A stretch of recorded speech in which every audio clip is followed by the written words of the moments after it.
bahkan ada suara, gambar, ada perasaan tertentu. Jadi make sense apapun kalau kita mau melakukan pengubahan pada hidup kita, yang diubah adalah.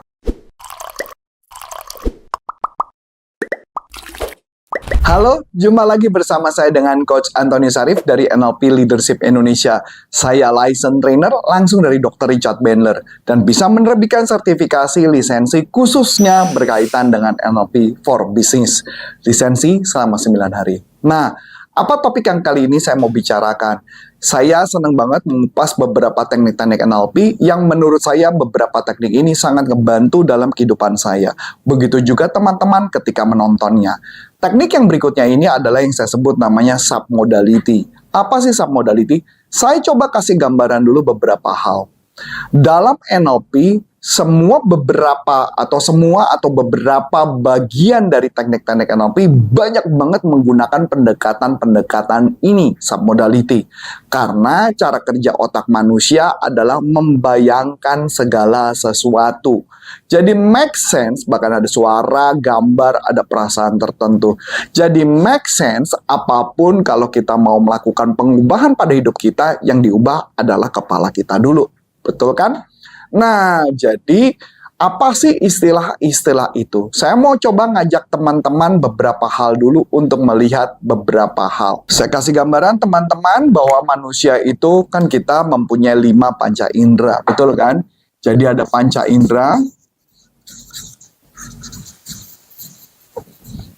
Di panca indera kita ada apa saja? Pastinya tentunya pertama kita adalah melihat. Mata gitu ya, mata, atau istilah saya yang paling gampang kalau dalam NLP kita sebut namanya visual. Jadi apapun yang kita lihat itu adalah mata. Yang kedua adalah suara atau telinga gitu ya, telinga atau pendengaran, atau kita bisa bilang auditory kalau dalam NLP. Nah, yang ketiga adalah perasaan atau sensasi di taktil di kulit, gitu ya. Kalau kita bilang peraba, gitu kan. Kalau Indonesia kan bilangnya peraba ya, alat raba atau perasaan atau apapun kita nyebutnya kinestetik. Nah, yang keempat yang namanya panca indera berarti berikutnya adalah pengecapan gitu ya. Pengecapan berarti lidah gitu ya, pengecapan. Atau yang disebut kalau dalam NLP disebut namanya gustatory. Ya. Yang kelima adalah penciuman.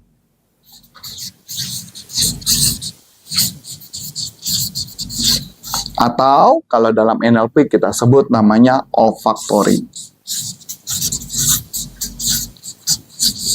Nah, di dalam NLP ketika berbicara mengenai ini yang disebut, kalau NLP sering banget menyebut istilahnya namanya fakok.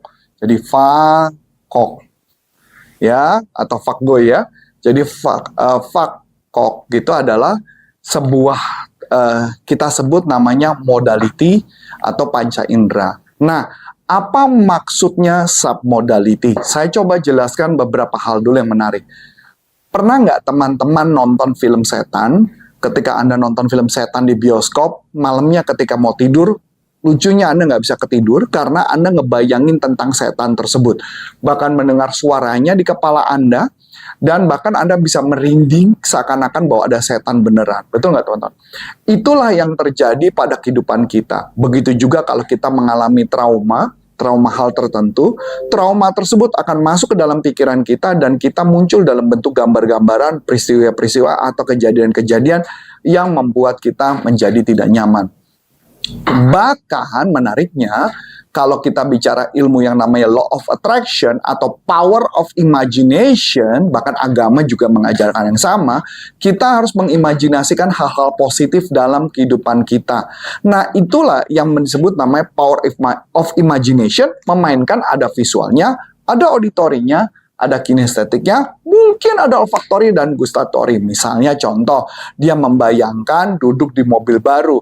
Kalau membayangkan duduk di mobil baru berarti ada apa? Dia melihat ada mobil baru, dia bisa mendengar suara mesinnya, kemudian dia bisa merasakan kursinya, kemudian dia bisa mencium mobil baru dan sebagainya. Ya kalau jilat pengecapannya tentu enggak ya, kan nggak mungkin mobil ada jilat kan.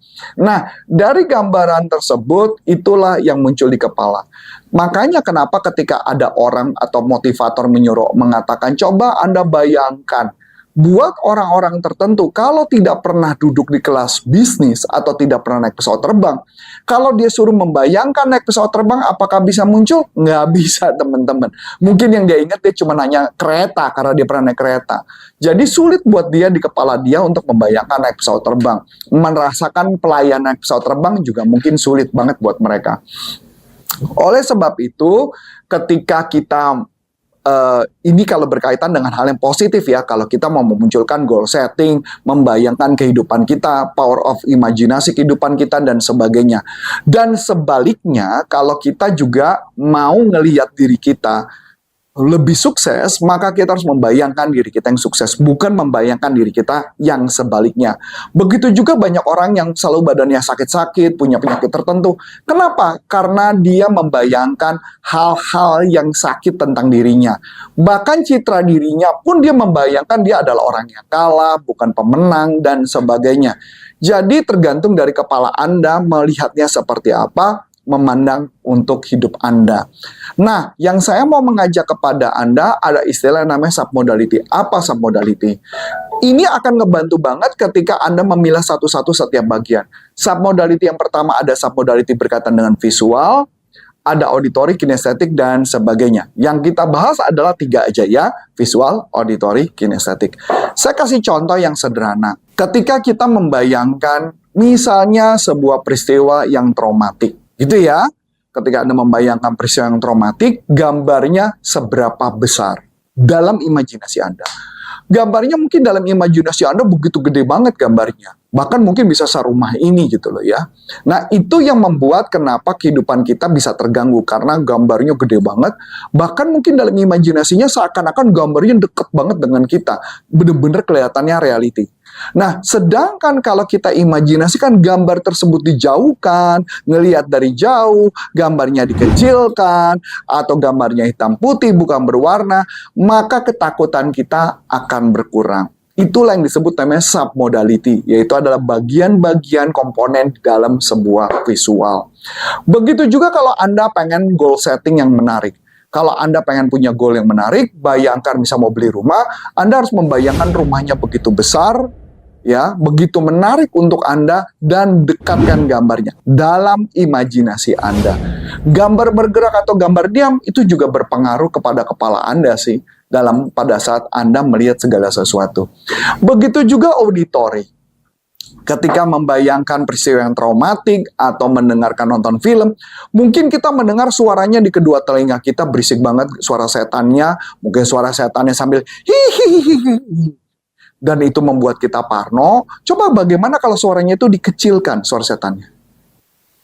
Suara setannya makin dikecilkan, maka suaranya akan makin hilang, maka perasaan kita akan semakin nyaman. Tapi ketika suaranya dibesarkan, maka mungkin membuat Anda semakin parno. Jadi Anda membayangkan aja seperti ada tombol yang membesarkan dan mengecilkan. Begitu juga efek suara. Pasti pernah dong Anda nonton TV, nonton film setan, suaranya dibikin 0, dan mendadak ketakutannya jadi lebih berkurang. Itulah yang jadi hal yang menarik, teman-teman. Karena kalau kita ngeliat gambar tanpa ada suara, ketakutannya akan beda. Jump scare-nya juga berbeda. Betul kan? Begitu juga dengan kinestetik. Kinestetik adalah sebuah perasaan yang mungkin ketika nonton film setan, perasaan tidak nyaman. Begitu juga ketika Anda misalkan memimpikan Anda lihat rumah baru, perasaan apa yang muncul? Happy. Happy-nya di mana? Sini. Tapi kecil banget perasaan. Bagaimana kalau perasaan itu dibesarkan? Gimana cara membesarkan? Ya dibesarkan saja dalam imajinasi Anda. Dengan seperti itu, maka diri Anda akan efeknya beda banget.